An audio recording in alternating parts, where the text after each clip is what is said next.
a este episodio muy especial. Hoy nos acompaña un maestro muy querido, el ingeniero Guillermo Rodríguez Solano, con gran pasión por la música y mucha historia por contar. Bienvenido.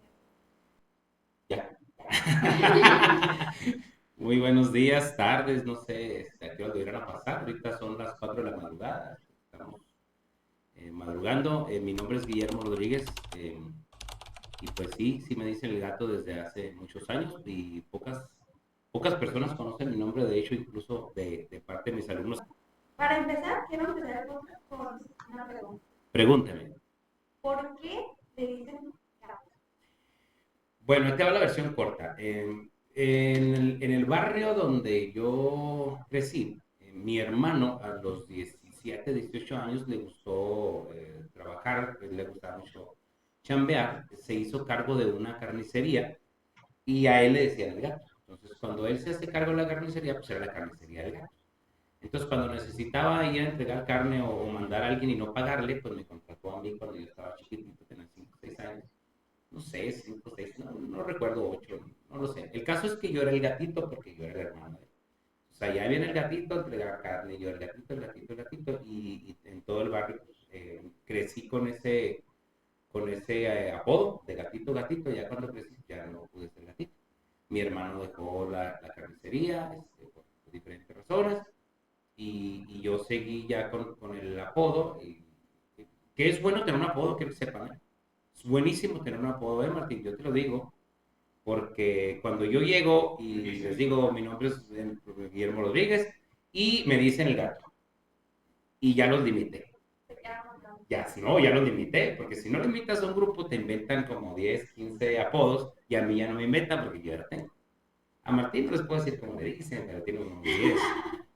Entonces, esa es la razón por la que yo crecí y ya me quedé con el gato, obviamente. De repente hay gente que dice, oiga, el gato, ay, ándale, se ve. No, no, el gato original. Entonces yo soy la copia. El original es mi hermano. Siempre ha sido muy popular con ese nombre. No sé si popular, pero hablar de popularidades es raro en mi caso, te voy a decir, porque yo en la primaria yo medía 1,40 y tantos y pesaba 30 y tantos kilos, era una persona extremadamente buleable.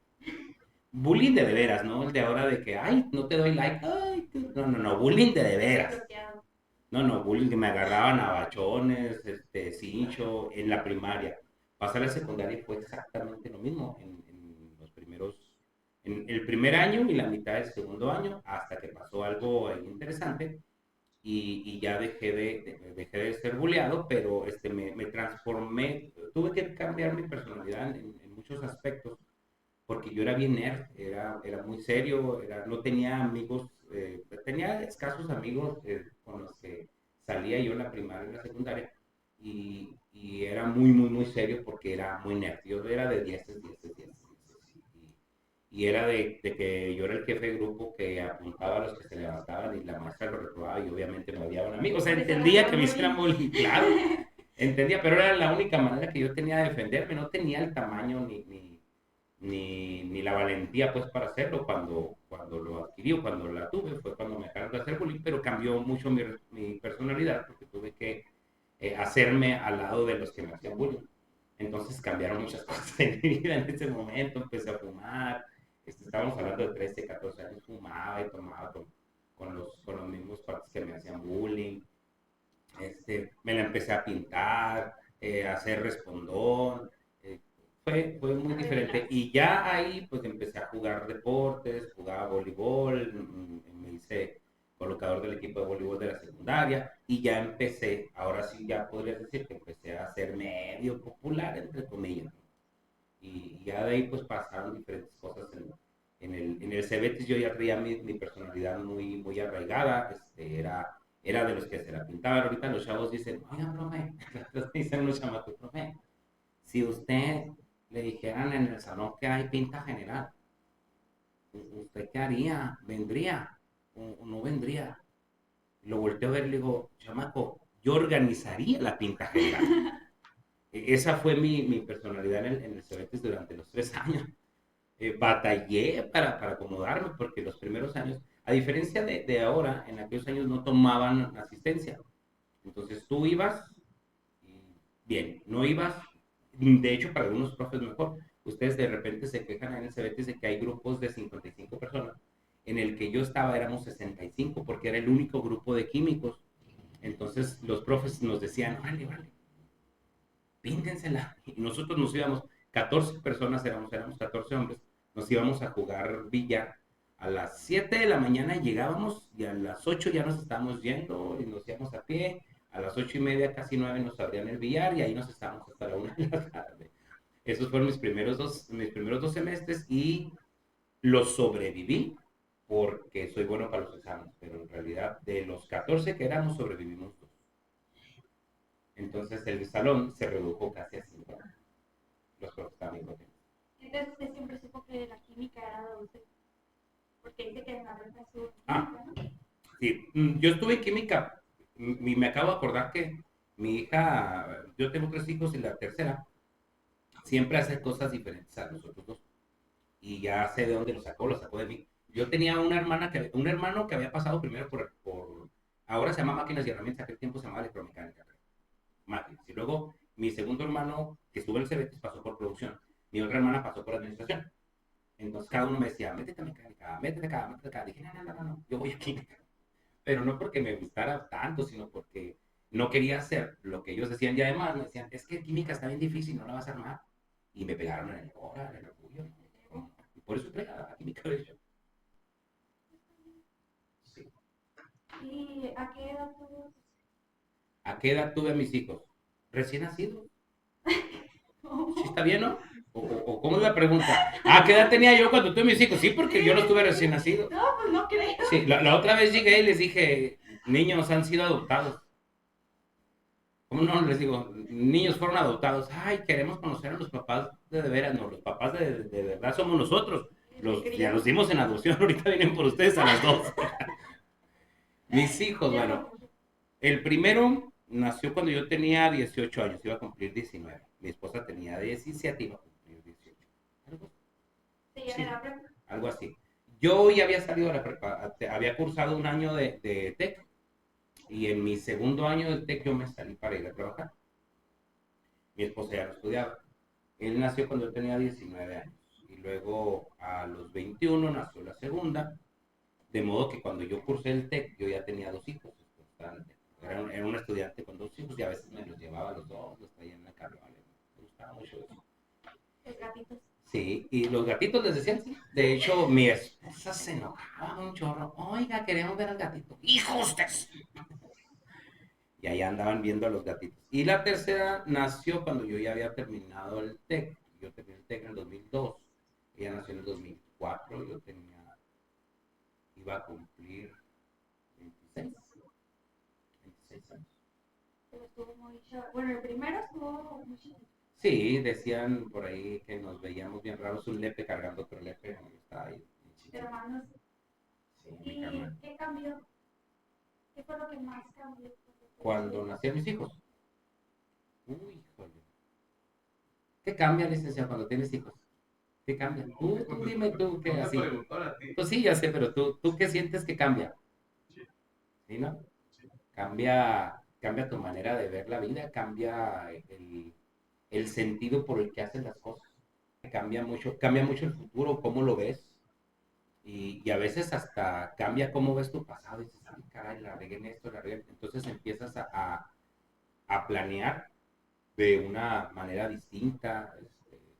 Todo cambia. Es que, cuando lo sabes, cuando ves a tus hijos por primera vez, obviamente pues, a ustedes falta rato, pero esa pregunta que me haces algún día, el podcast se va a quedar por ahí en algún lugar en la nube y cuando tengas a tus hijos vas a ver el video y dices, ay, ya entendí que cambia. Hasta tu manera de comportarte, de ver la vida, lo que comes, todo absolutamente todo cambia.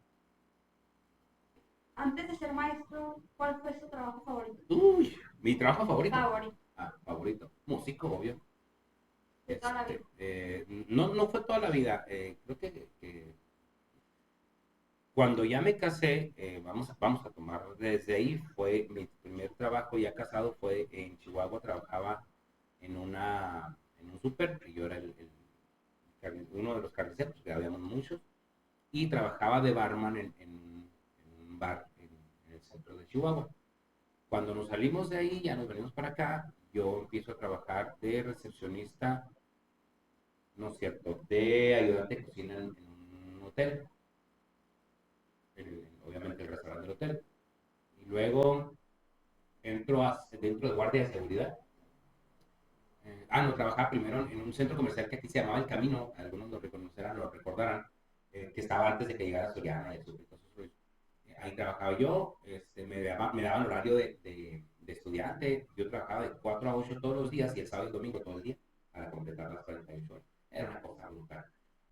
Y luego empecé a trabajar de guardia de seguridad porque si era mucho menos tiempo, pero donde me pusieron, yo todavía estaba muy ligero en ese tiempo, ¿sabes? 52 kilos, estaba flaco, flaco, y me mandaron a un bar. Entonces, estando en el bar, para esto yo ya había aprendido a tocar la guitarra, había tocado con la rondalla del TEC y había hecho algunos amigos ahí. Cuando estoy en el bar, un día entran unos solitos, que eran como, ¿qué rollo, mira? ¿Qué le pasa? Pasa. Y luego de repente sale un compa y me dice, oye, están unos cholos ahí robando gente. Hombre, no lo fregues. Entonces yo entro a decirle, no te pues bájala. Entonces cuando voy entrando, uno de los cholos me agarra por la espalda y le pone un filero entre las costillas. Yo respiré profundo, porque si respiraba, si al inflaba la panza me lo iba a clavar. Entonces sostuve la respiración. ¿Qué onda? ¿Qué? ¿Hay bronca? No, ninguna, ninguna, cada uno. Me di media vuelta y me fui. Y le hablé por teléfono, no había celulares en aquel tiempo. O al menos no todo el mundo traía como era. Le hablé a mi jefe, le dije, es que ya me voy, renuncio. Ah, no te puedes ir.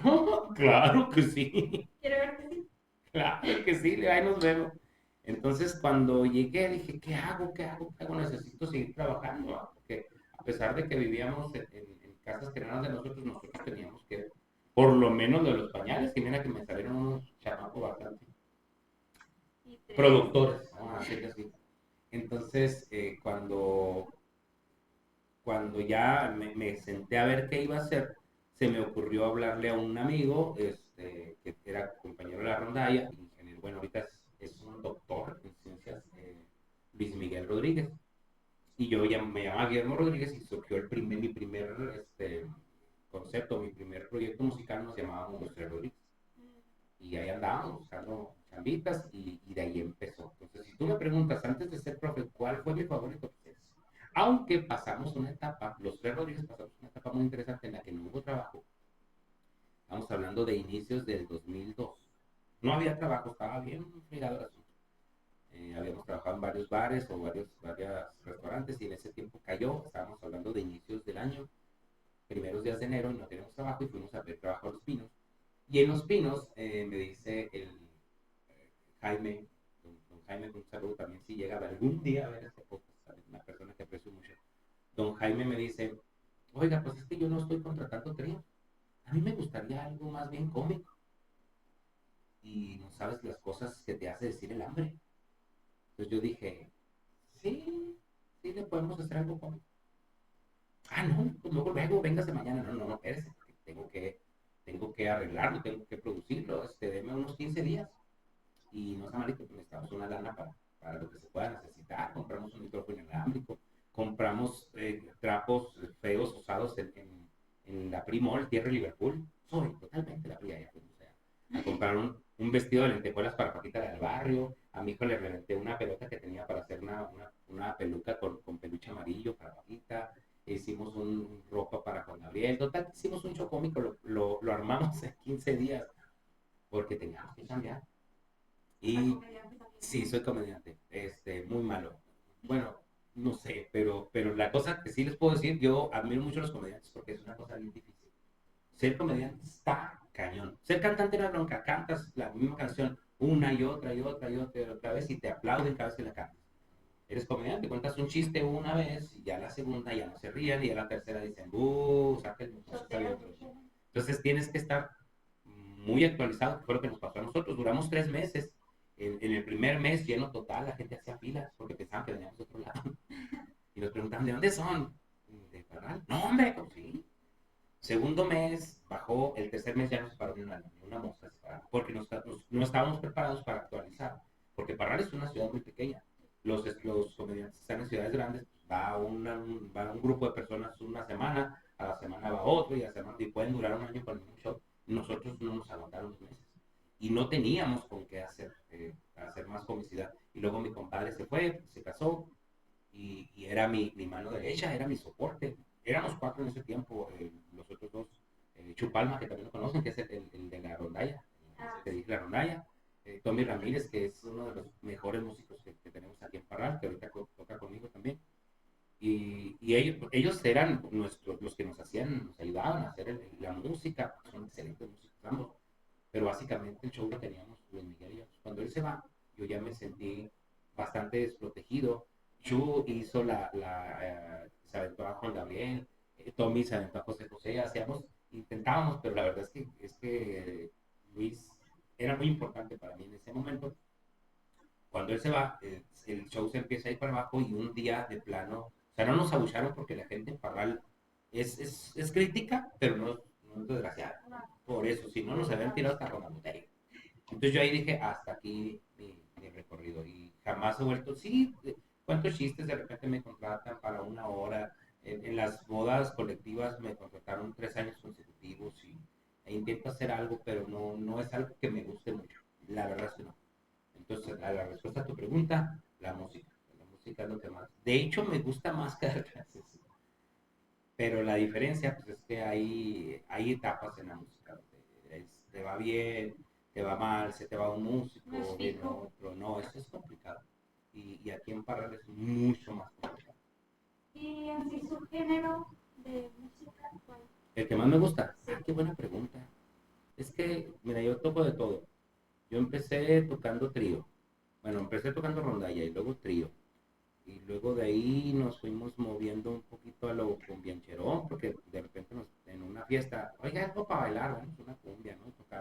Tocábamos rolas de trío que eran cumbias. Eh, pero yo toda la vida he sido rockero. Bueno, no toda la vida. De hecho, fui rockero por la cuestión del bullying. No sé si les había comentado. A mí me hacían bullying un cuate así bien grandote que le gustaba el rock. Entonces, yo por querer hacer una amistad con él para que no me hiciera bullying, empecé a escuchar el rock y me enamoré del rock, no del vato. Claro. Y me hice rockero. Cuando empecé a tocar ya música, pues era de trío, era boleros. Y un día yo admiraba mucho un grupo que estaba aquí en Parral que se llamaba Tres Bajo Cero. Primero se llamaba Quién y luego después se llamaba Tres Bajo Cero. Y el vocalista, el guitarrista se llama César Ortiz. Y nosotros tocábamos en un lugar que se llamaba el Calipso, en aquel tiempo tocábamos en el Calipso nosotros arriba, ¿te acuerdas del Calipso? Y ellos tocaban abajo. Entonces, cuando yo acababa de tocar para el restaurante, se abría el bar y tocaban ellos. Entonces yo me quedaba a escucharlos, yo era mi ídolo, es mi ídolo César. Entonces, cuando César se separó y yo vi la oportunidad y no la desaproveché, me acerqué con él y dije, oye, pues ya se tocaron tus músicos. Muy buenos, César y Ulises. Ulises el bajista, César el baterista. Se los llevó un grupo de Chihuahua para que tocaran allá. Duraron un buen rato tocando con ellos, hicieron su camino por allá. Y César se quedó solo y yo me acerqué con él, con lo que me quedaba del trío, que eran Chupalma y Tommy. Y oye, ¿qué onda? ¿Qué te parece si hacemos algo juntos? Entonces empezamos a trabajar un proyecto que se llamó La Granja. Y duramos, duramos relativamente poco porque Tommy, como es muy bueno, se lo llevaron. Era nuestro baterista y ahí por ahí se empezó a gestar lo que luego se convirtió en Malacate, que es el grupo de rock donde digo que todavía toco porque luego nos volvemos a juntar cada año, cada 2 años y hacemos. No dejamos de tocar, es imposible dejar de tocar. Entonces por ahí se fue el rock. En el 2004 más o menos trabajaba yo con el grupo el sábado y me pidió, bueno, yo le pedí al dueño del bar que me dejara tocar trova el viernes, cosas que nadie tocaba, y yo me atreví a hacer ese asunto. Eso fue en el 2003, 2004 más o menos. Y me hice trovador. Me gustó tanto que hice mi propia música, mi propia trova, para, para ese, para ese restaurante, para ese bar, pues era Bailo Jols. Y fue un tiempo muy bonito que yo extraño mucho porque iba mucha gente. Mucha gente confiaba que yo tenía cierto talento. Nunca he pensado así, ni me he visto más allá, pero los viernes se llenaban, los sábados se llenaban. Nosotros íbamos entrando y así como se ven las películas, hey, soy tu amigo, déjame entrar. Y yo, ¿quién es este güey? No, no, sí, tú ahí, es mi compa. Y la raza nos conocía mucho a mí como trovador y al grupo en los sábados. Pero cabían 200 personas en el bar. Y el viernes había 200 personas y el sábado había 250 paradas y todos ahí en los barandales. Jamás he vuelto yo a llenar un bar así. Jamás. Sigo tocando, de repente me invitan a un bar, voy por acá, por allá, pero jamás. De ahí nos movimos al día y desapareció el Banjos y llenábamos con 800, 900 personas con el grupo, pero mi trova dejó de ser utilizada. Y yo intenté por otros medios y en otros bares, pues jalar a esos 200 que iban todos los viernes y nunca pude. 2004, 2005, por ahí. Y sí, es algo que yo sí añoro mucho. Entonces, si tú me preguntas cuál es mi música favorita, no puedo decirte porque Soy bueno para todo, dice. no, o soy malo en todas, ¿no? Pero en realidad he tocado de todo y cada una me ha dejado cosas muy padres. Ahorita estamos tocando, bueno, cuando mis hijos ya entraron a la música conmigo, de repente hacemos trova, de repente hacemos música rara que les gusta a ellos, de repente hacemos boleros, de repente tuvimos que rockear, tuvimos que aprender a tocar cumbias, danzones y cosas así. Tuvimos que aprender a tocar música disco, música pop. Entonces traemos de todo. Tú Pues nos oíste, ¿verdad? adaptarse, ¿no? Tú nos oíste, carnal, en el evento pasado, de todo, o sea, y de repente rancheras y de todo. Entonces a mí la música, la que me pongas, exceptuando obviamente lo que de plano no me gusta, que son algunas cosas de la música moderna, el reggaetón, pues, perdón, pero no puedo con eso. Este, los correos tumbados, yo quiero que sepan que admiro a los que tocan correos tumbados porque no es fácil, ¿verdad? Pero no me gusta, o sea, no es mi onda. Te escucho dos, tres rolas y sí disfruto mucho a los músicos tocar, pero ya nomás cantan y ahí. Entonces, mi música favorita, no puedo decir. Eso déjala ahí pendiente para la siguiente podcast. Y dijo que entonces sus hijos también les sacaban el gusto de la música. Para el 2000, bueno, quiero que sepas que a mi chamaco le compré guitarra, yo lo quería hacer guitarrista desde chiquito.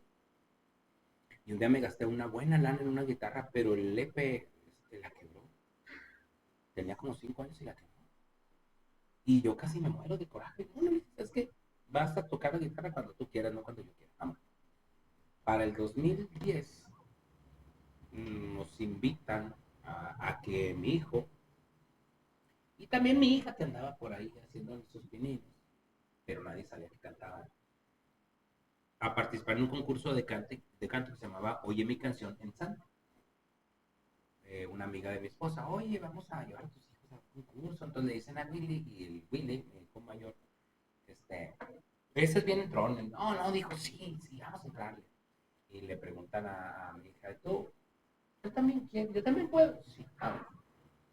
Y resulta que ahí descubrimos que mi hija canta. No tengo yo claros para escribir cómo canta mi hija. Es mi cantante favorito. Tiene una voz espectacular, tiene un manejo de... No, es una cosa espectacular. Mi hijo también cantaba en ese tiempo, pero no era comparable. ¿Y cuántos años tenía? Ahí mi hijo tenía 12, mi niña iba a cumplir 12, tenía 11, y la otra tenía 9, iba a cumplir 10, y la pequeña tenía 5, iba a cumplir 6, pero ella todavía no cantaba. Con la pequeña pasó una cosa muy interesante, ella es muy seria, siempre ha sido muy seria, pero como vio esto en el escenario y cantando y todo el rollo, al siguiente mes de que se acabó ese rollo salió una onda que se llamaba Mi Chiquitita.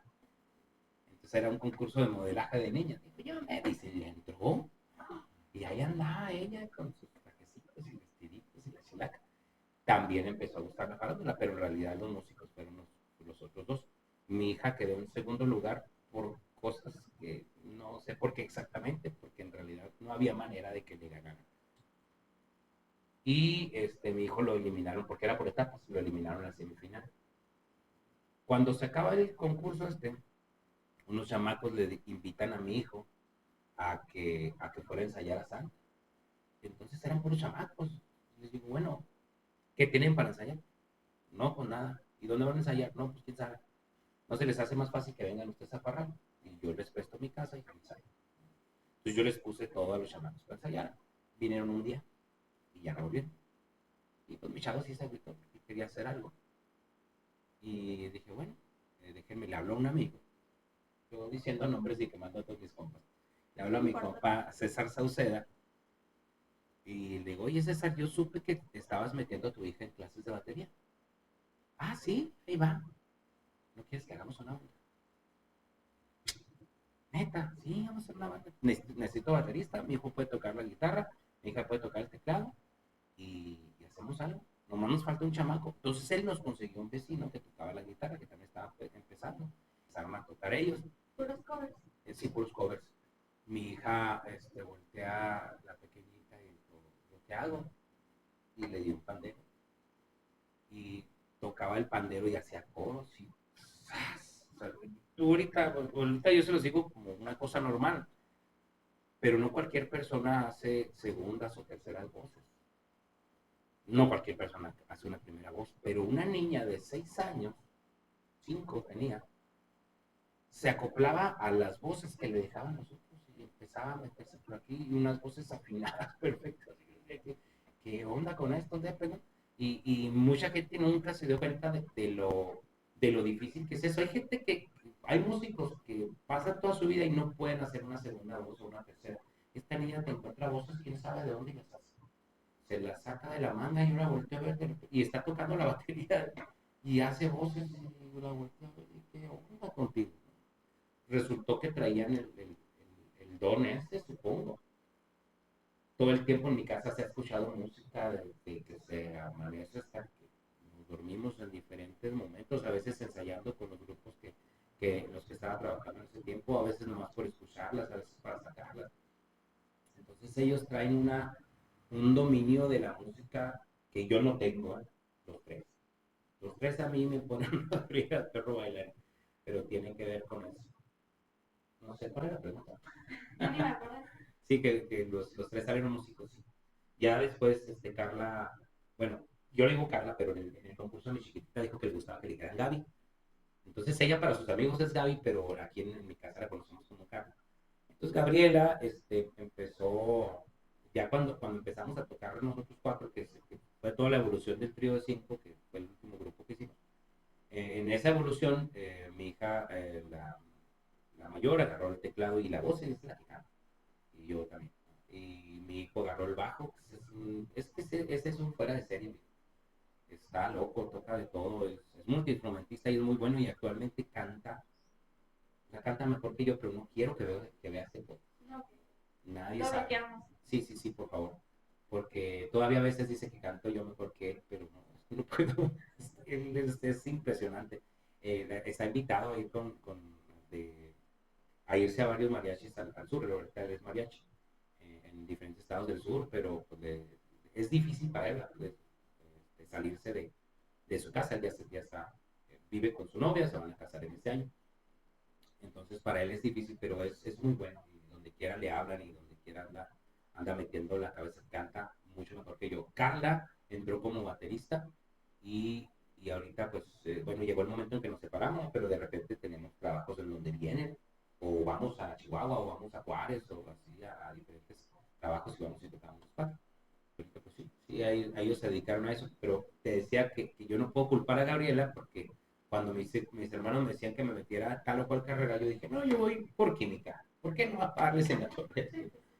Cuando mis dos primeros hijos estudiaron música.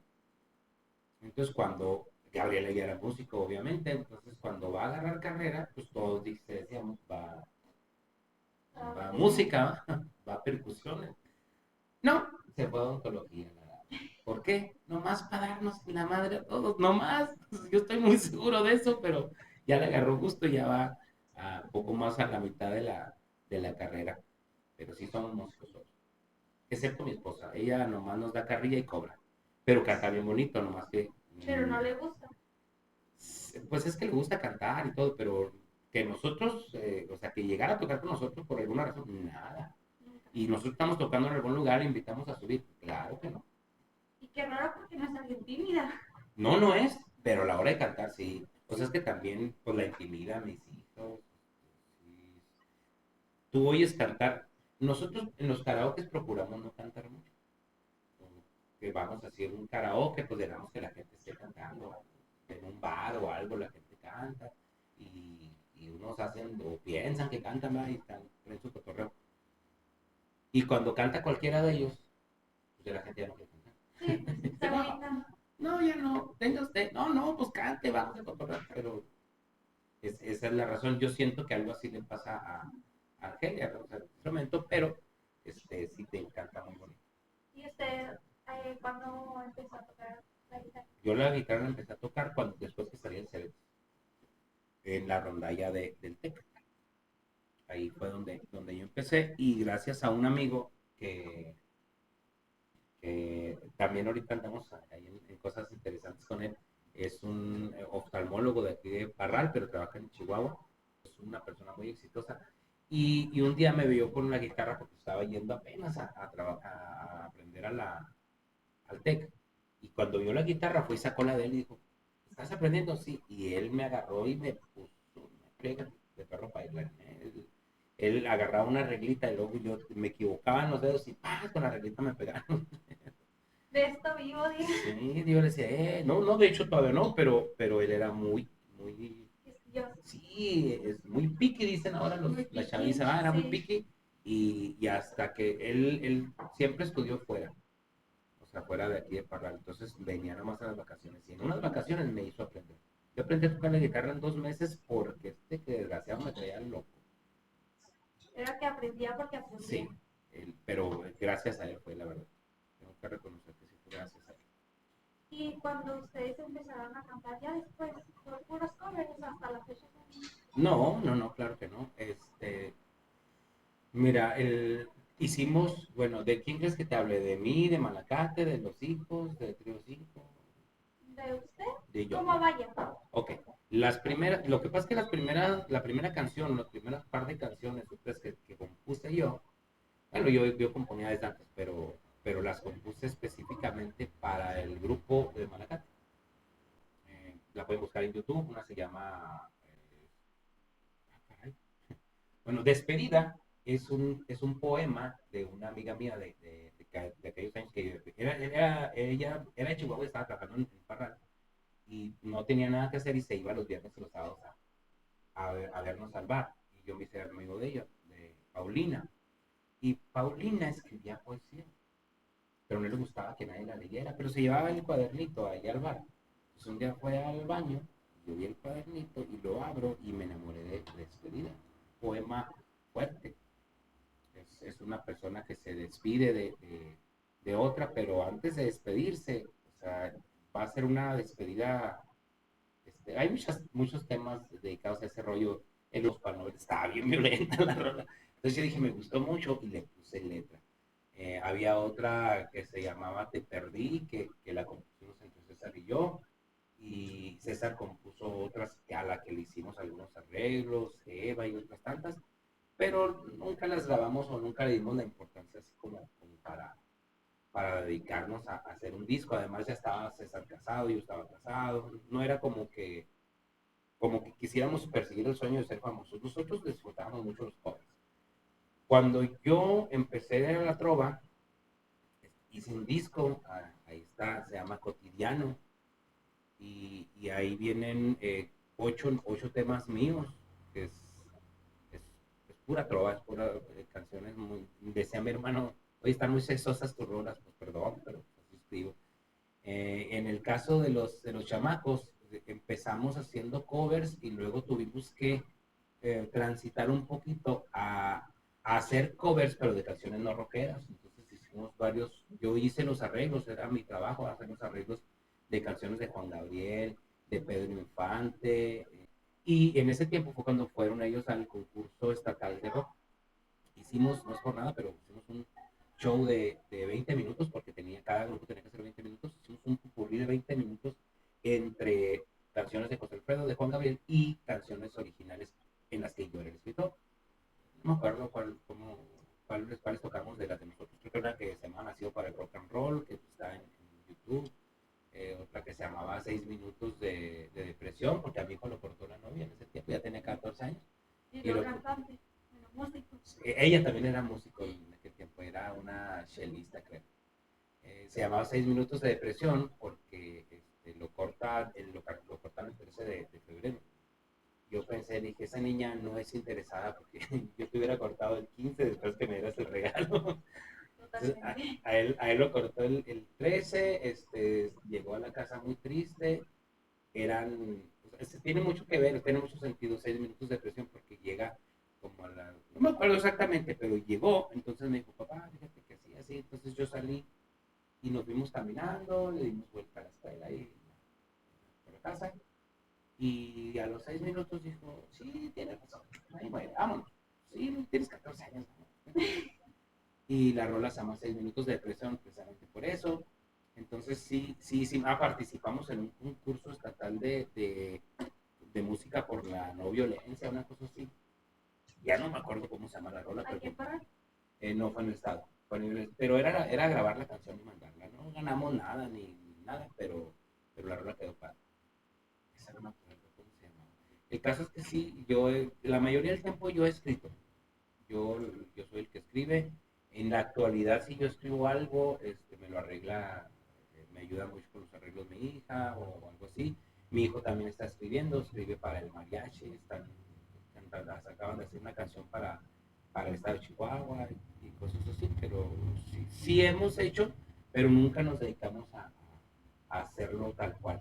Por ahí, cuando yo grabé mi disco, tenía la esperanza que el disco se vendiera solo y no, no pasa.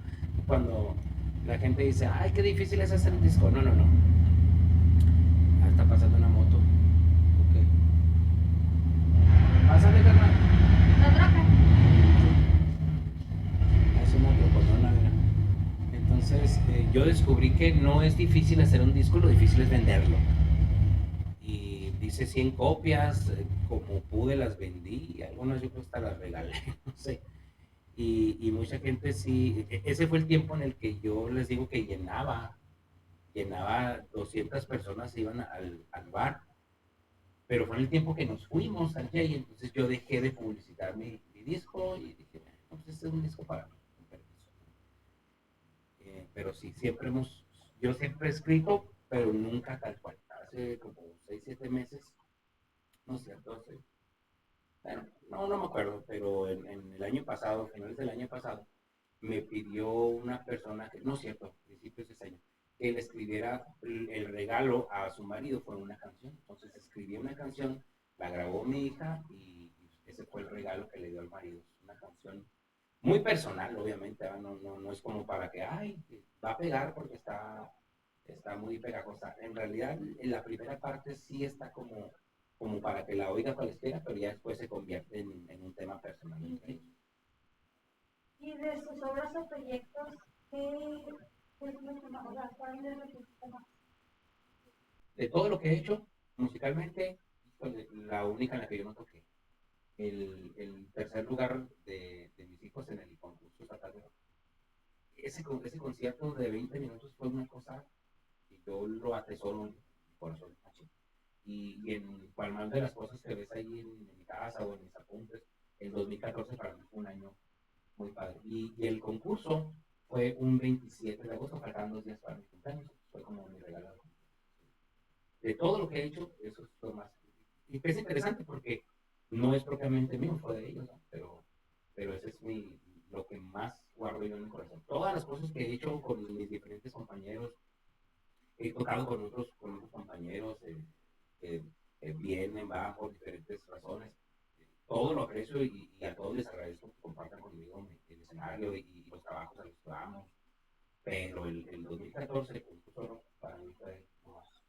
Y si encontramos nosotros el video, nosotros lo ponemos aquí. Por favor, búsquenlo. Se llama Engrane. Engrane es difícil que encuentren engrane. Se me hace que es N gran. Sí, porque pues, era el símbolo ahí también. No decía engrane, sino el símbolo era un engrane y decía N grande. En grande. Y ellos no han sacado como su disco. No, no, mi hijo toca en un mariachi, y en Chihuahua, pero no, no, digo que está trabajando en una canción que él escribió de Chihuahua. Mi hija está trabajando en Ojinaga, es maestra de música, ella es licenciada en piano, pero no, ellos no han sacado, ellos no, hasta ahorita que yo sepa, al menos que me han ocultado algo, pero no, nada. Supimos que pasó algo muy curioso con su disco. ¡Hala! Un pajarito por ahí. ¿Qué pasó? Ah, sí, me di cuenta muy después. Cuando hice el disco yo quería algo muy sencillo, si ustedes lo ven, pues es blanco, tiene escrito cotidiano con la letra que yo uso. O sea, si ustedes ven mi letra, pues de repente después quedó en el pizarrón, oiga, profe, y ahí qué dice, pues lea, porque yo escribo así muy rápido. Cuando estudias una carrera y tienes profes que no dictan, tienes que aprender a escribir muy rápido, ¿no? Entonces, así escribía yo. Entonces, el disco se llama Cotidiano, son cosas que se supone que mucha gente lo vive en su vida cotidiana.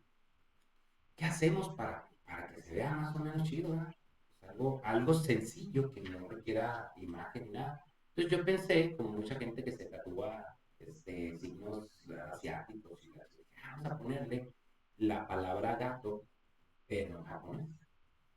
Entonces busco y sale el signo, ¿no? Gato. En el 2010 yo empecé a tocar solo, intentar otra vez tocar solo en el mismo lugar donde había empezado la trova. Y no iba nadie. 5 o 6 meses, era una cosa muy triste. Y el dueño del bar tenía un hermano en Japón que tenía un bar de comida, un lugar de comida mexicana. Y tocaba con él un japonés, Tanji Yasu. A ver, ya es hora, dice la mina. Tocaba Tanji Yasu con Efectos él. especiales. Así. Vamos a apagarle. Todos piensen que se va a apagar. Ah, qué potente pensamiento. Y total que por alguna razón consiguen traerse a Tanji. Allá Tanji era muy exitoso.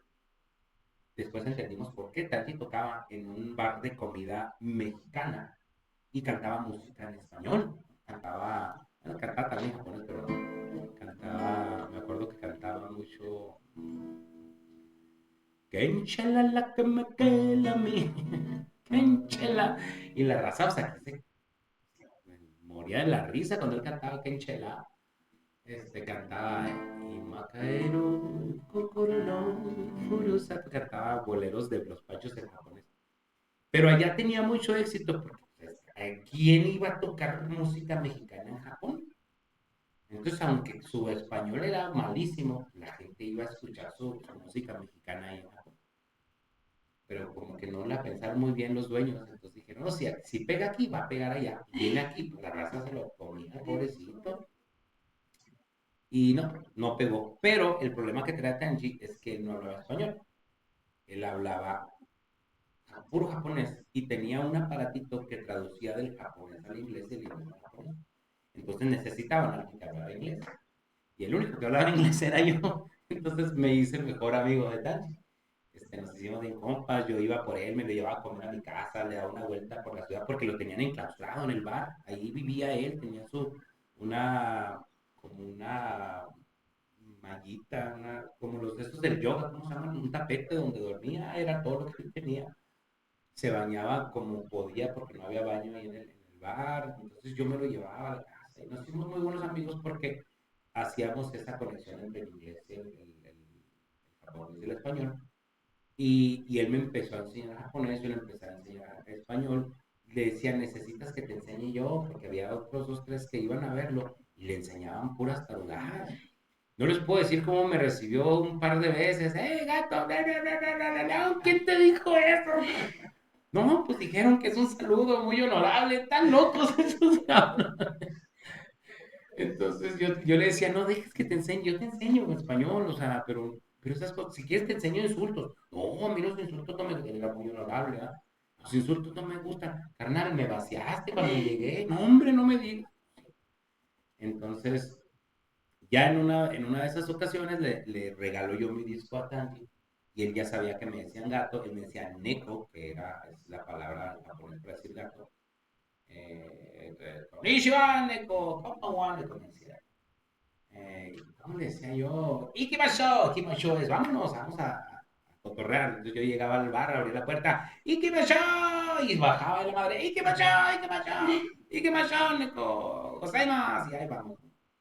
Entonces, cuando ve mi disco, me dice, ¿por qué pusiste el símbolo del conejo? No, ¿por qué? Pues yo, ¿qué vas a ver a mí? Yo averigüé y dijeron que este era gato. No, le digo, es gato. No, me dices conejo. Entonces me hizo el símbolo del gato. Dije, tengo como 6 7 años diciendo, pensando que este era el símbolo del gato, ¿no? Esa fue mi historia con Tanji. Posteriormente Tanji se fue de aquí porque no tuvo éxito aquí, pero se fue a Chihuahua y trabajó en un restaurante japonés tocando música japonesa. Ya él le fue bien. Sí. La gente iba a comer música japonesa, a ver a un japonés tocando música japonesa. Entonces finalmente le fue bien a él. Un rato y después cuentan que se enfermó y murió. Yo no supe bien de ese asunto, pero le fue bien a Chihuahua. Lo bueno Aquí que no. nadie más sabe japonés. Sí. No, aquí nadie me ha dicho nada. Todos me preguntan, ¿qué dice ahí? Dice gato. Gato. Bueno, y hablando más sobre su historia como profesor. Ándale, yo pensé que eso veníamos a hablar y nada, que ya te dije todo lo de la música. De profesor, ¿qué quieres saber? ¿Cuál ha sido uno de los momentos más memorables que ha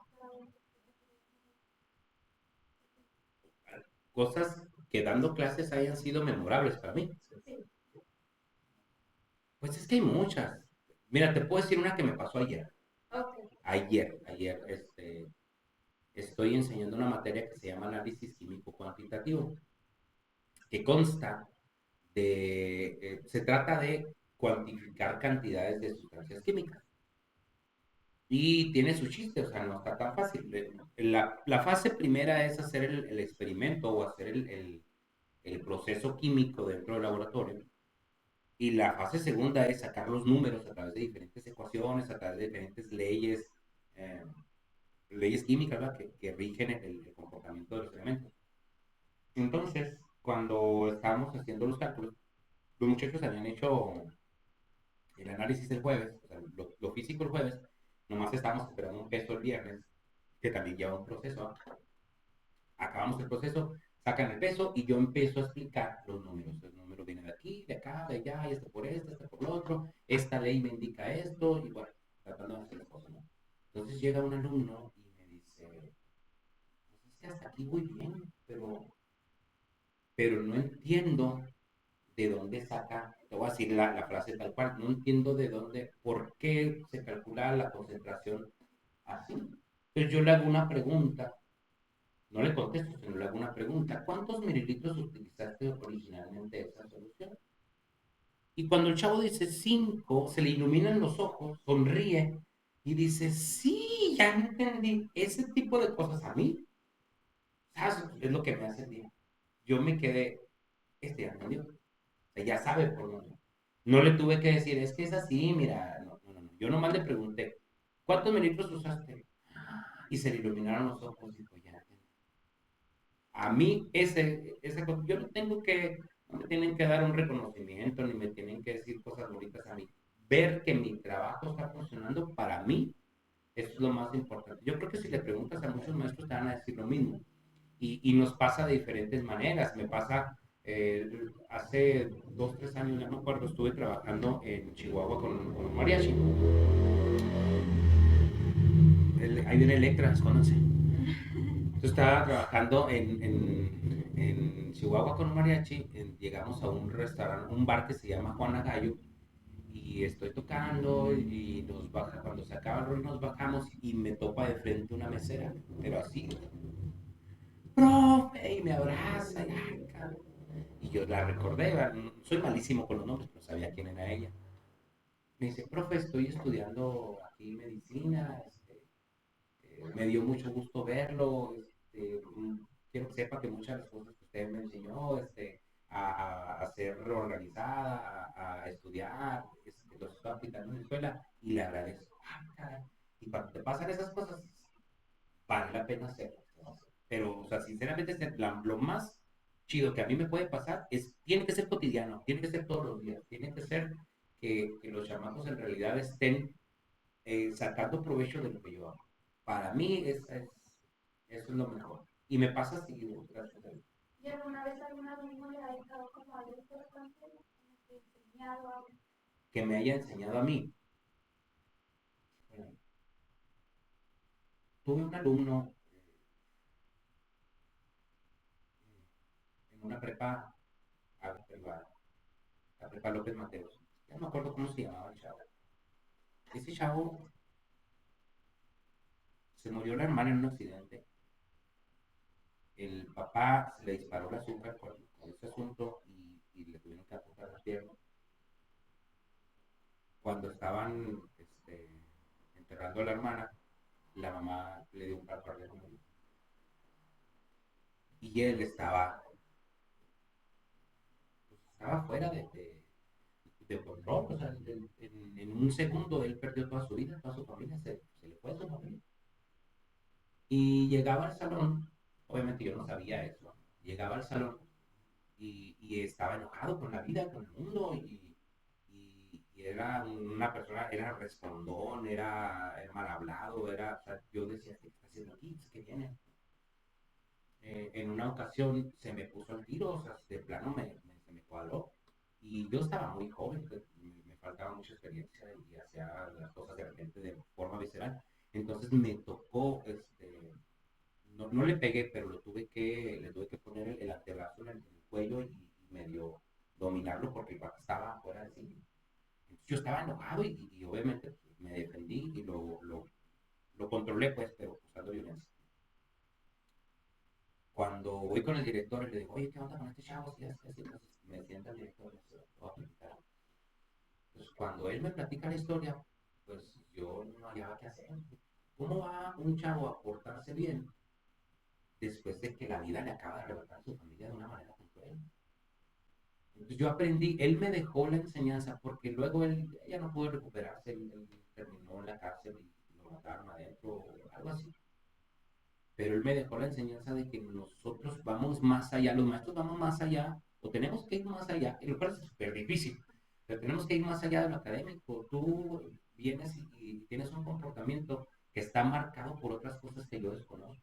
Entonces no puedo ser tan cruel y decir, no, este es un burro, este es un maleducado, este no debería estar aquí, porque yo no tengo la idea de cómo está viviendo su vida.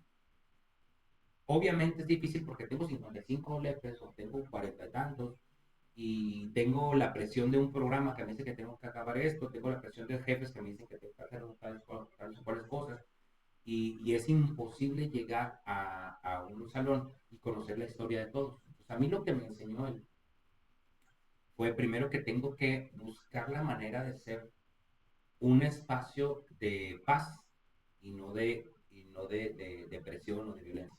Pues mi salón tiene que ser un espacio de paz. Yo tengo que llegar ahí y hablar y trabajar de tal manera que el chavo quiera estar ahí, o por lo menos que no desee estar en otro lado. Ya me tocó, bueno, pues de perdido me hace el día, de perdido me río, de perdido sé que voy a aprender algo, pero tengo que procurar que mi espacio sea para que el chavo no esté pensando en otras cosas y por lo menos que no le abone ay, qué buena frase, que no le abone su intranquilidad. Si no le voy a ayudar, por lo menos no joderlo, ¿me entiendes? Entonces, eso es algo que a mí me enseñó él, y estamos hablando del 2007, 2008. Y desde ahí yo no puedo conocer la historia de todos, es imposible, pero cuando pasa algo extraño con alguien, sí procuro saber, enterarme cuál es la historia de este carnal, ¿no? Porque esta niña yo la conozco, venía así, ahora está así, algo le pasó, ¿qué fue? ¿Puedo ayudarle? Hago algo. No puedo ayudarle, por lo menos no lo jodo. Eso es lo que a mí me dejó ese chavo. No me acuerdo cómo se llama, pero fue una historia muy triste en la vida. Y en su trayectoria como marketing, Ah, qué buena pregunta. Ella sí que ve el podcast. He tenido varios maestros o varias personas que han incidido en mi vida profesional. Y tengo dos maestras, y una de ellas es escritora y es buenísima.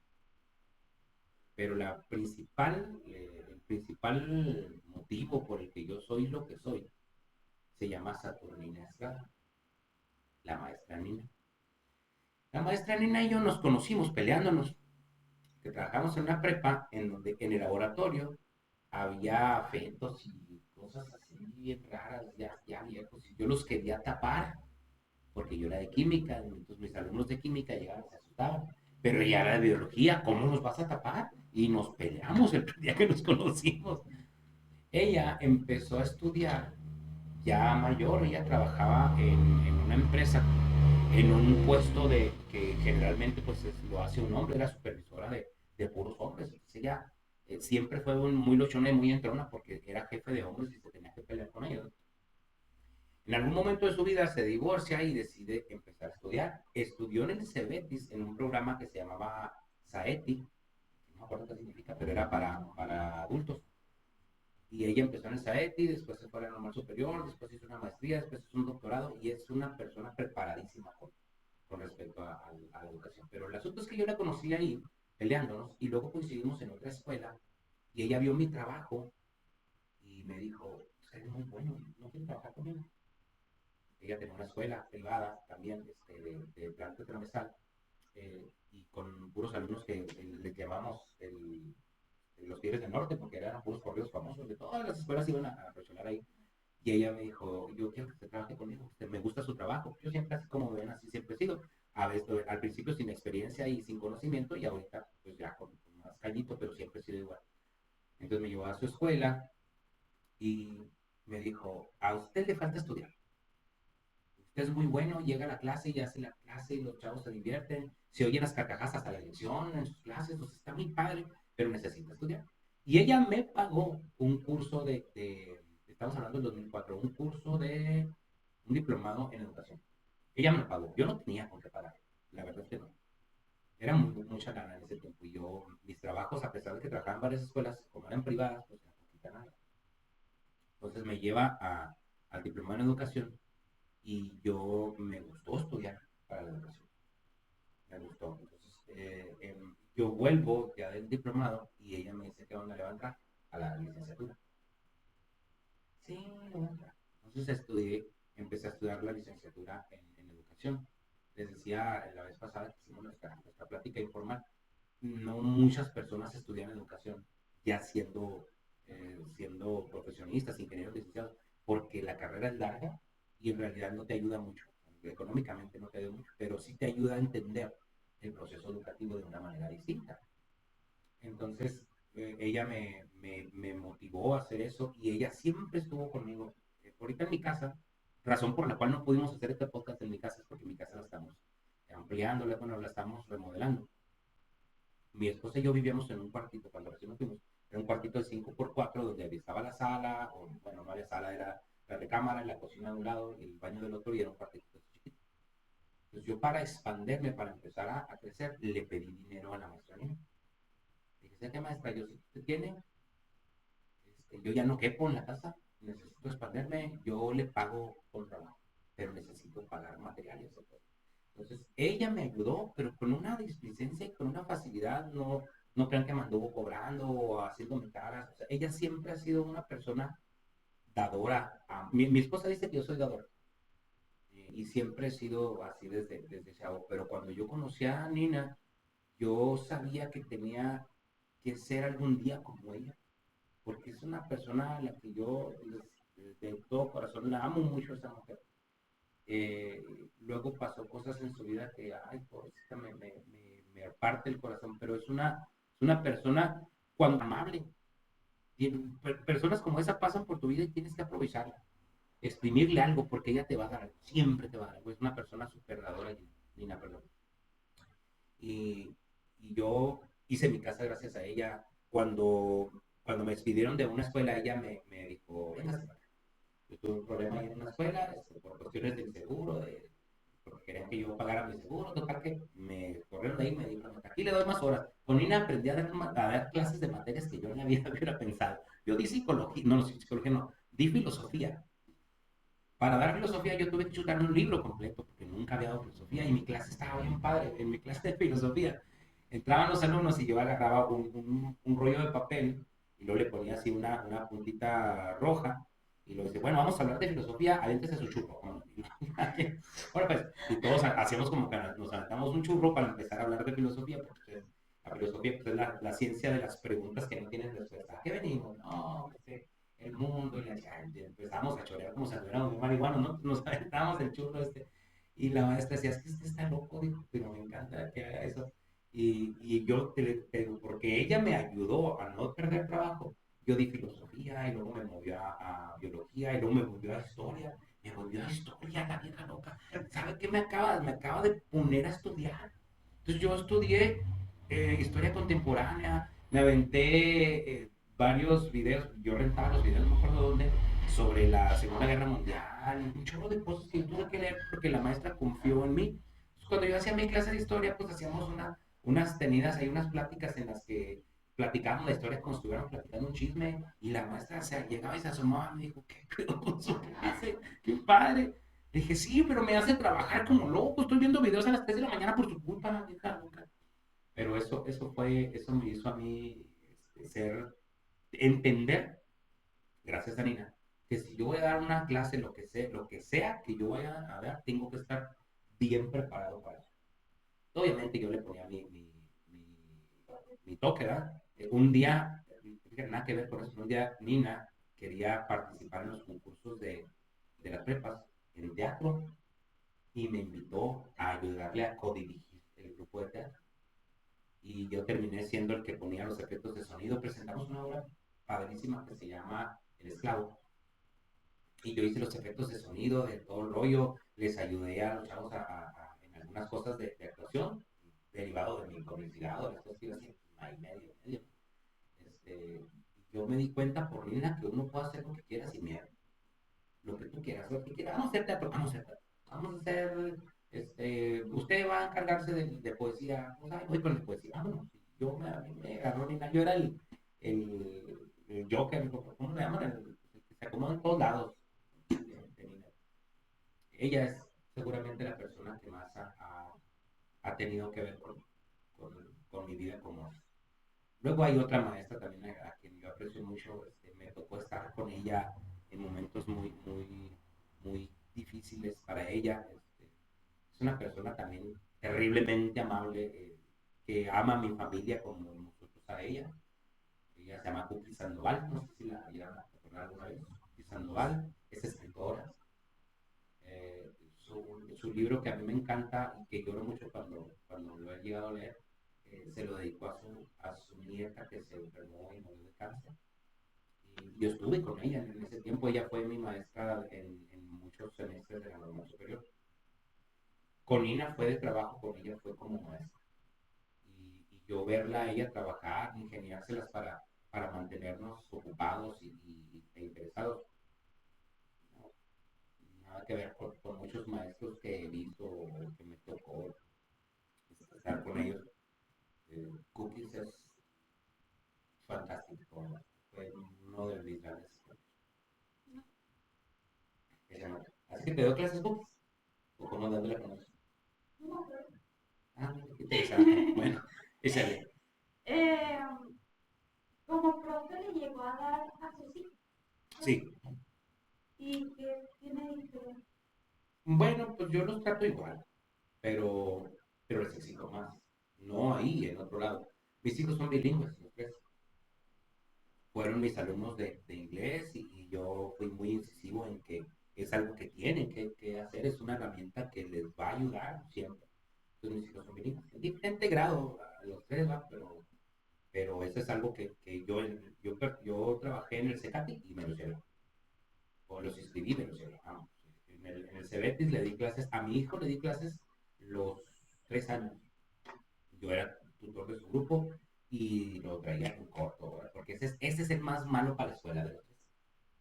y tenía que andarlo correteando y todo el rollo, pero fue una experiencia muy padre no con todo su grupo, porque como yo les di inglés, nada más un semestre me necesitaron, porque me dio una materia de la especialidad, pero les di inglés todo el rollo. Entonces, cuando ellos hicieron sus exámenes, sobre todo los que hicieron en la UASH aparece cada categoría los puntos. Y entonces los puntos del grupo en promedio en inglés superaron a cualquier otro grupo que yo haya visto o algunos que yo haya visto, iban muy bien. En el caso de Flor, no le di muchas clases a ella porque cuando Flor entró al Cebetis, entró en la tarde, porque yo estaba en la tarde, yo me hice jefe de escolares. Entonces necesitábamos que ella estuviera en la mañana para ayudar con Gabriela. Entonces ella se cambió a la mañana, pero yo ya no daba clases porque era jefe. Entonces ahí ella fue la que tuvo menos contacto conmigo. Y a Gabriela le tocó la pandemia. Las materias que me tocaba darle a ella pues, eran en línea.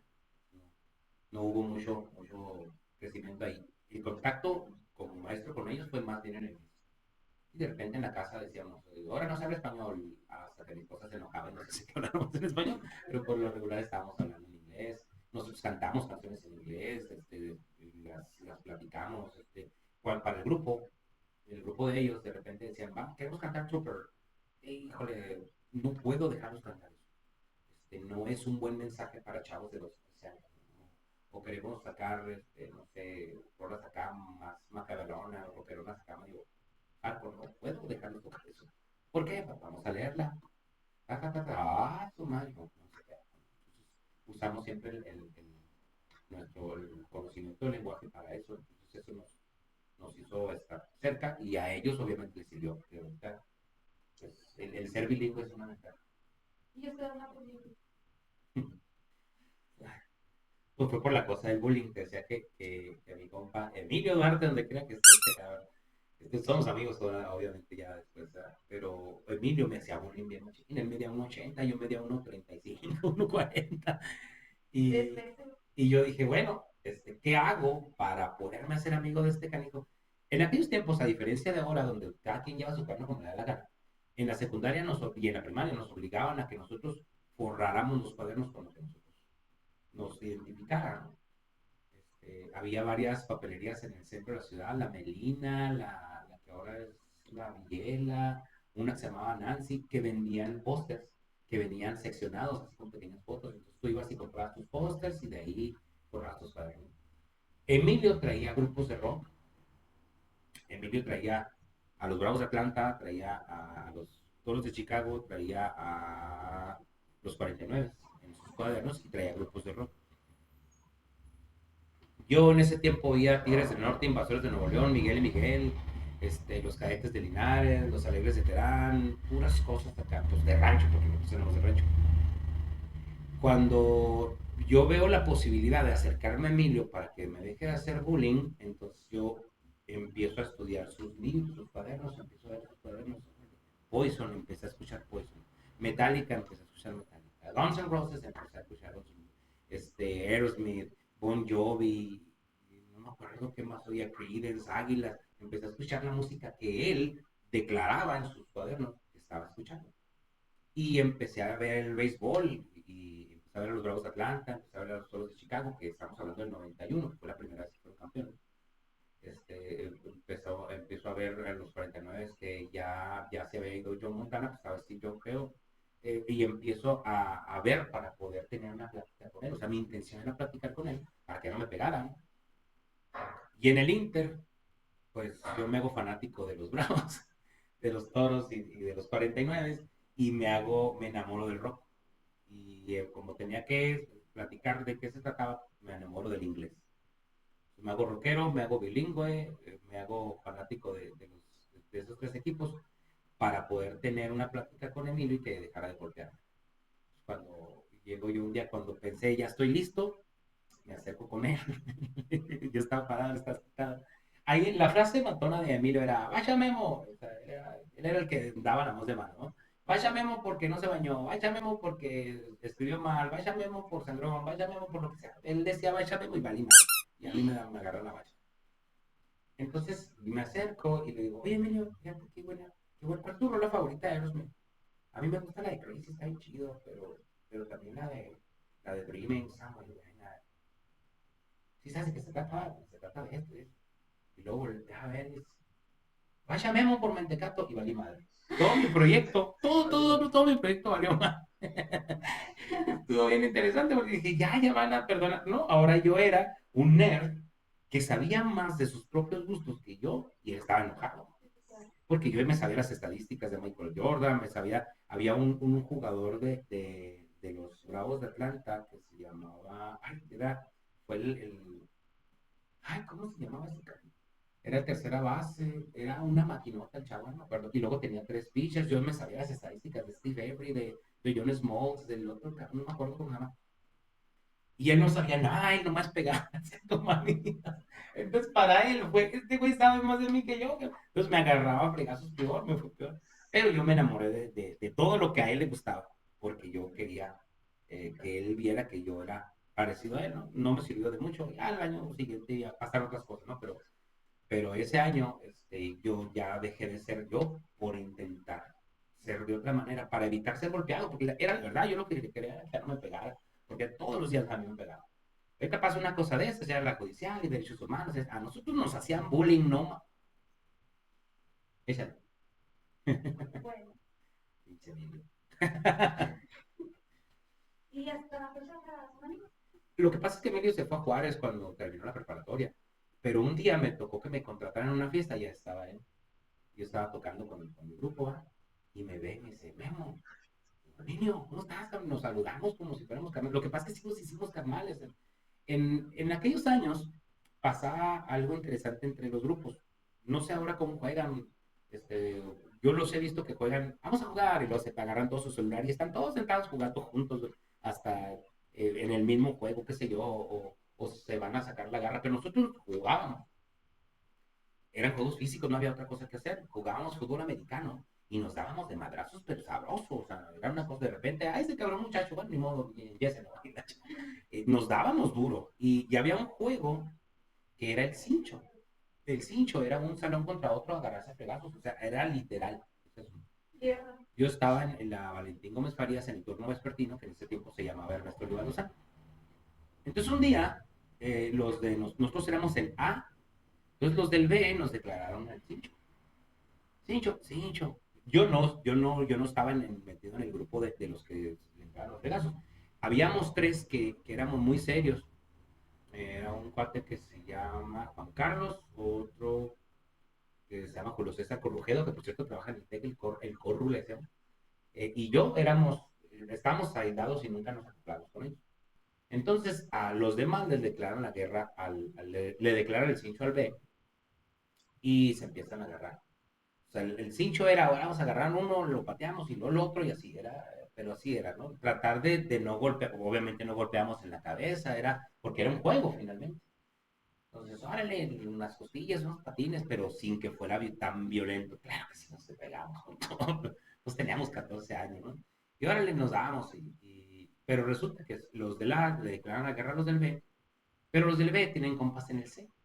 Y los del C tienen compás en el D, y los del D y el B tienen compás en el F. Terminamos 4 grupos contra nosotros. Y nosotros estábamos, los tres que les menciono, estábamos en el salón, estábamos a toda madre haciendo nada, estábamos a la hora del receso, porque eso era la hora del receso. Se acaba el receso, entonces ya te sacudías la tierra, la sangre y luego vas al salón. Y ya, estaban, cuando estaba en la hora del receso, nosotros tres estábamos ahí tranquilos y llega un compañero corriendo porque lo vienen siguiendo 10 cabrón.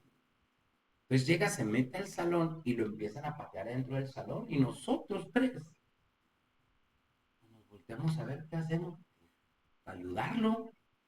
A mí me caía re gordo el compa, pero lo estaban cinchando.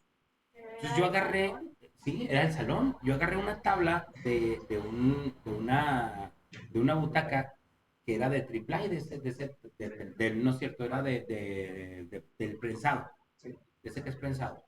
Entonces, la agarro porque se despegaba y ¡pah! Se la rompí en la espalda a uno, chao. Y el otro compañero me vio y ese le puso un fregazo, no sé con qué, y el otro con otro. Total que se lo quitamos, ¿no? Pero cuando se lo quitamos, en automático entramos al cincho.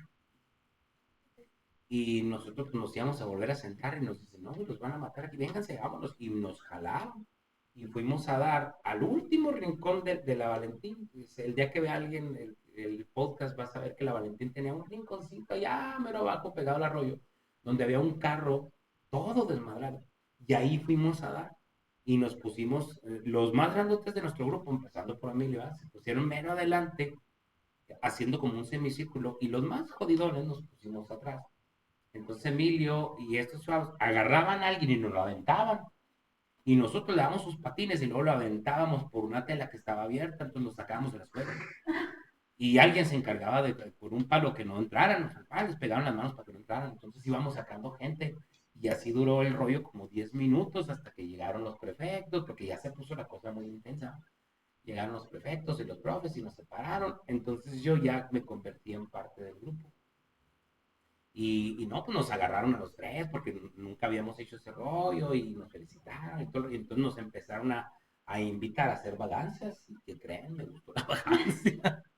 Me gustó y Yo, me quedé. sí, me gustó y me quedé. Sí, y ya, nos la pintábamos, nos íbamos a unos túneles que están ahí por debajo de la. Al Del, lado de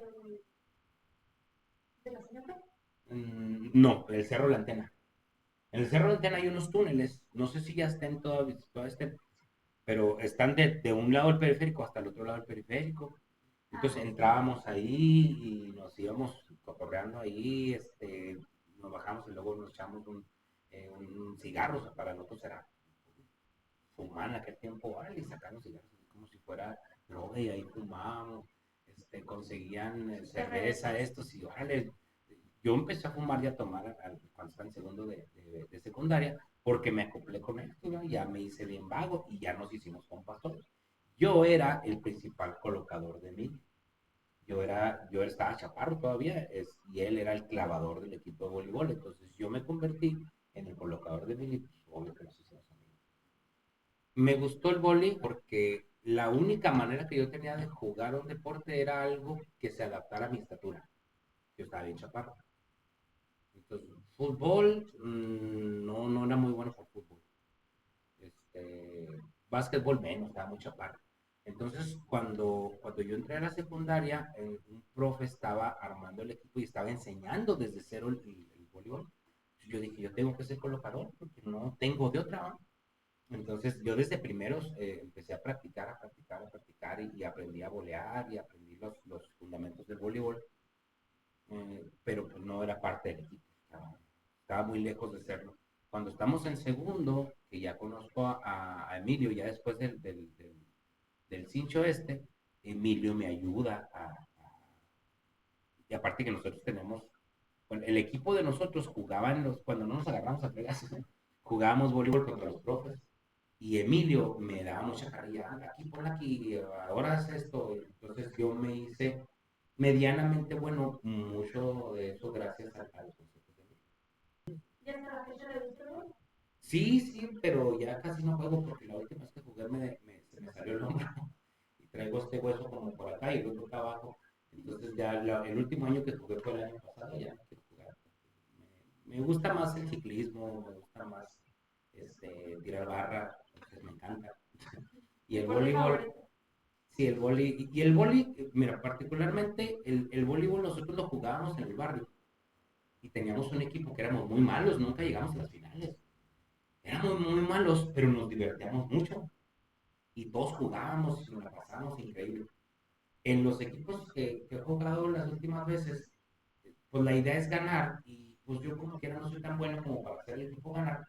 ¿Por dónde crees que estaba?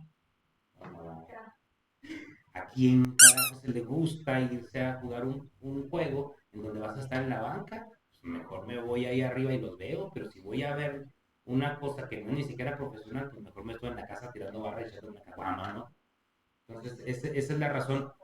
Si sea yo bueno o los compañeros más, pues eso no tiene relevancia. Yo no tenía la amistad con ese equipo como para decir, hey, somos amigos, no importa si perdemos o ganamos, vamos a jugar. Sino que el equipo estaba más metido en querer ganar y Yo no, probablemente según su juicio, y no dudo que esté bien, yo no iba a aportar lo suficiente para ganar, entonces, ¿para qué jugar? Me gustaría hacer un equipo con mis amigos de mi barrio como lo teníamos, aunque nos den una repasada, pero irnos a divertirnos. Eso sí me gustaría. Bueno, ya totalmente externo. ¿Qué es algo que muy pocas personas sepan?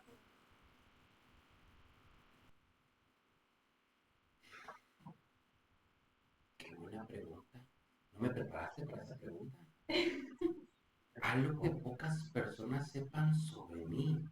Mira, eso es algo bien difícil de platicar porque yo tengo algo de lo que me enorgullezco. Yo soy yo, aquí con ustedes, con mi familia, en misa, en los funerales. No quieres estar en un funeral conmigo, se me ocurren muchas pendejadas. Soy yo en la escuela, en mis materias, a veces incomodo a las personas, pero no puedo dejar de ser yo. Y yo soy muy abierto a contestar lo que me pregunten. O sea, tú me preguntas ahorita cualquier cosa y yo no tengo problema para decirte esto. Tal vez algo que haya escondido o que alguien, que no es que lo ande platicando, se me ocurre que pueda ser que cuando estaba en la secundaria hacía mucho teatro, pero por alguna razón que yo desconozco, la maestra siempre me ponía el papel de gay o de mujer, o dos.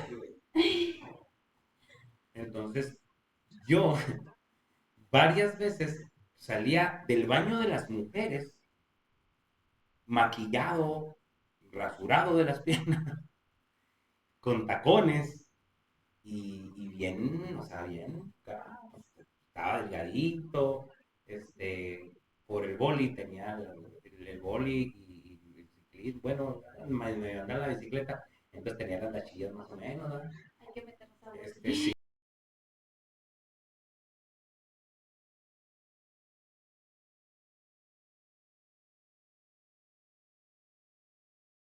Yo salí en 3 ocasiones en obras de teatro haciendo papel de gay o de mujer. Eh, que de mujer que al último se descubría que era gay. Entonces, eso es algo que no es algo como que le ande platicando a todo el mundo, ¿no? Pero sí hacía eso. Ya después, pues, ya se, iba yo, la primera vez que hice este asunto, obviamente las muchachas me metieron al baño de mujeres, ahí me maquillaron, me acomodaron, me pusieron una peluca, me pusieron unas boobies de globo muy bonitas, no exageradas, iba yo bien. Entonces, cuando iba subiendo, claro que mi papel era una mujer fatal, ¿no? O sea, acá medio malona, medio malosona. Entonces traía una minifalda y traía tacones y yo iba echando tiros. Cuidado conmigo. Entonces voy pasando por el salón, por mi salón, y pues todos se asoman. ¡Paso! ¡Ay, güey! Levantando pasiones. Sí, ¿no? Y luego me dicen, adiós. Se trae una peluca güera, adiós, güerita. Y luego yo volteo, adiós, cabrón. Y fue muy padre, porque la hora era para que lo vieran ellos, ¿verdad? Ellos son sus compañeros. Y no, pues no sabían de qué se trataba ni cómo estaba algo cuando me vieron. Su madre, bueno. Pero nunca, tengo que reconocer que ellos nunca me hicieron bullying por ese rollo, al contrario, ¿verdad? Porque ya éramos amigos en ese tiempo, el grupo de nosotros fue muy unido en tercero, era una cosa maravillosa. Y si a alguien se le ocurría hacer algún comentario de estos, pues se los apeaba. Entonces fue muy padre esa experiencia, pero sí, 2 o 3 veces, que no me puedo acordar, pero 2 o 3 veces ese papel. Y pues es que a mí me encanta el cotorreo, ¿ah? Pero ya empezaba a ser un yo diferente de lo que era antes cuando me hacían bullying. Yo tenía que ser espontáneo y era mi manera de acoplarme. Y yo era el que hacía reír a todo el mundo en el salón, ¿no? El que salía con el chiste o el cotorreo, el que le ponía los apodos a los demás. O sea, me convertí en esa figura porque no tenía la estatura ni el tamaño para ser el líder, para golpear a todo el mundo. Yo era ese como el patiño del grupo, pero siempre me respetaron mucho. A partir de ese rollo, ya no fue como antes, que abusaran o que me golpearan, nada, absolutamente nada. Si alguien me decía algo, si alguien se metía conmigo, el grupo me protegía mucho. Pues sí, nunca le dije eso a muchas personas. Si subimos este podcast, muchas personas lo van a saber Sí, ahora. pero no pasa nada ya ahorita. No pasa nada. Si no le hicieron bullying en su tiempo, Sí. ahorita No, ya, te digo, yo tenía la libertad de hacer eso porque ya no había bullying en mi contra. Entonces, a la maestra se le ocurrió, o sea, dijo, ay, es que usted, porque no tenía, o sea, estaba muy exquisito, yo, necesitamos, porque la obra se trataba de un hombre que había sustituido ¿cómo se llama? De esas que cortan el pelo, ¿cómo se llama? Una estilista muy famosa, y había ahí una trama ahí medio truculenta, pero él había sustituido a ella para atender a no sé quién, no me acuerdo exactamente cómo algo, pero tenía que ser un hombre a fuerza. Entonces me dijo, usted me ama, ándale, pues ya se le puso, y órale. Y esa fue la razón porque la obra indicaba que tenía ese nombre vestido de mujer. Pero yo iba guapísima, quiero que sepas. Y al último estuvo cotorro porque yo tenía que reventarme las boobies, que eran globos, pero no estaban exageradotes, estaban más o menos tranquilos, entonces no reventaban. Y yo tenía que reventarlas porque supuestamente me habían aventado un perro y el perro me mordía las boobies y se reventaba. Y no podía, el perro era de peluche y yo no podía reventarlas y la obra se paró ahí como 30 segundos y nadie sabía qué hacer hasta que el último pastro, ¿no? Ay, ay, mis boobies, gritaba yo, ahí les va el perro, tú, hijo de perro. Obviamente era una obra cómica, pero sí, así pasó con ese personaje. en otro momento hubiera sido vaya la buena. Sí, vaya la güera, porque está muy buena, vámonos. Regresando a todo de la prehistoria y todo eso, eh, ¿qué hábito considera usted que es clave para su vecino? Para el mío, no es un hábito. Te voy a decir algo que me dice mi esposa. Y cuando ella me lo dice, le creo. Porque si no le creo, me ponen los chingados. Entonces, sí, le creo. Dice, no es un hábito, es una emoción. ¿Será emoción o qué será? Dice ella que lo que yo hago está lleno de pasión. Tú eres muy apasionado a lo que entonces, lo que sea que yo hago, lo hago con pasión, o sea, me emociono cuando lo hago y hago todo lo posible porque todo salga bien en lo que sea que hago. ¿Eh?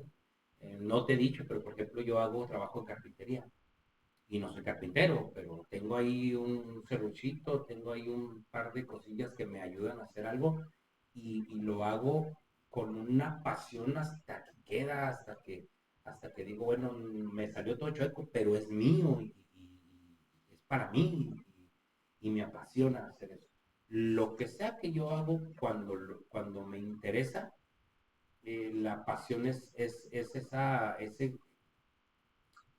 ingrediente extra que hace que a mí me hagan, que las cosas que yo haga me salgan, pues para mí bien, no sé cómo se vean de afuera, pero para mí es la pasión lo que me mueve. No es que sea organizado, soy malísimo para organizarme, no es que sea tesonudo, es la pasión. En todo lo que yo hago es la pasión. ¿Ya? Bendito sea Dios, que me estoy haciendo pipí. Bueno, profe, muchas gracias por compartirnos tantas experiencias y pensamientos con Muchas gracias a ustedes. Yo comentaba ahorita con Martín, esta es la primera vez que él hace eso en su materia y este tipo de cosas, lo que sea que uno en la escuela te marca de alguna manera, ¿no?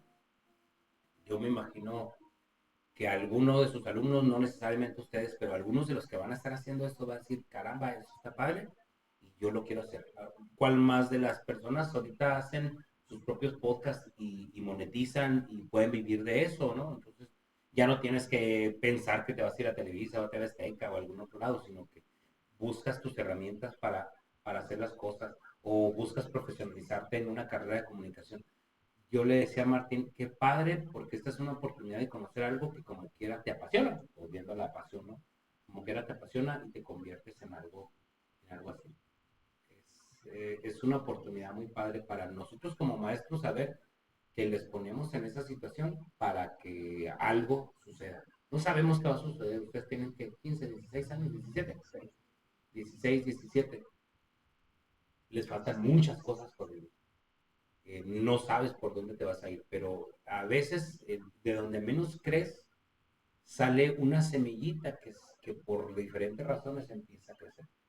Yo estoy muy contento de poder ayudarle a Martina, a ustedes a encontrar esa pasión, porque otra cosa que a mí me pasa con mis alumnos cuando me preguntan, profe, ¿qué estudio? Pues yo le digo, ¿quiere tener dinero o quiere ser feliz?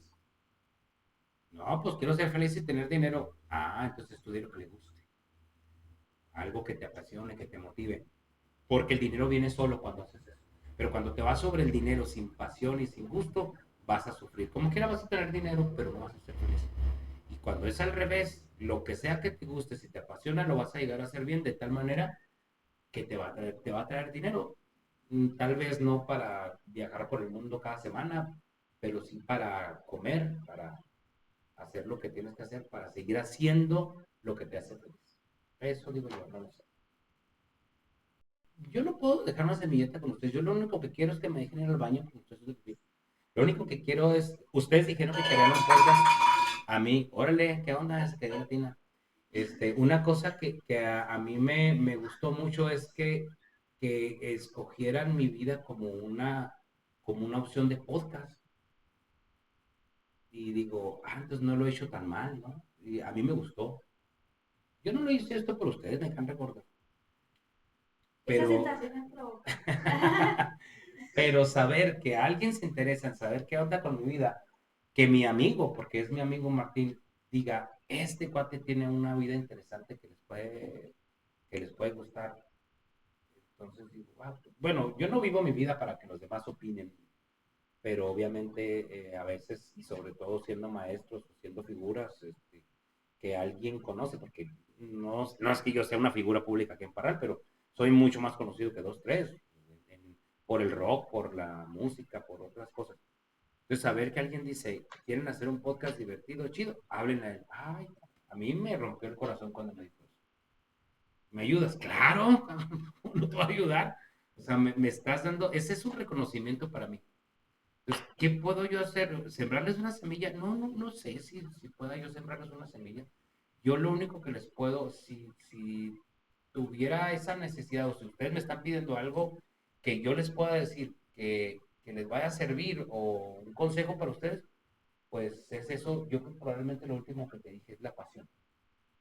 Si tú haces las cosas con pasión, nada puede salir mal, porque la pasión es un combustible bien perro porque no se acaba. Si tú eres apasionado, órale. Y ese sería mi consejo. Bueno, yo para cerrar el podcast, nos podría cantar una canción. Cantar una canción. ¿Mía o cover? Pues como quieras. Pero si quiere, vaya al baño. Sí puedo ir al baño, qué bueno, porque sí. Ponle pausa o qué vamos a hacer. Se va a editar, ¿verdad? Se va a editar, Okay. se va a editar. Ok, denme Corte comercial. 2 minutos. Martín, no sé si quieres hacer un corte. No importa, venga. Sí, aguántenme tantito. ¿Quieres cantar? Vamos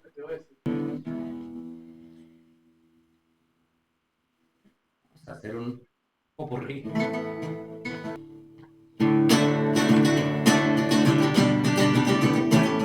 Una vaca en el camino y una especie de canino dan la bienvenida y no dejan pasar.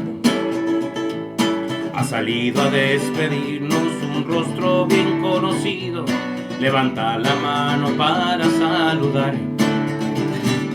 ¿Cómo están? Sean bienvenidos, dice el viejo agradecido.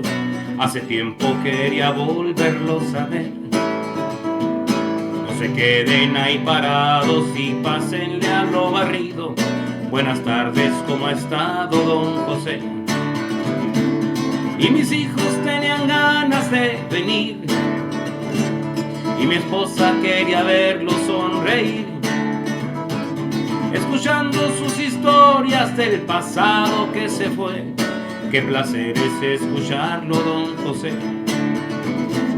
Y en el coche una sorpresa encontrará que mis niños le quisieron regalar. Una carta con noticias para usted. pequeña ya camina, don José.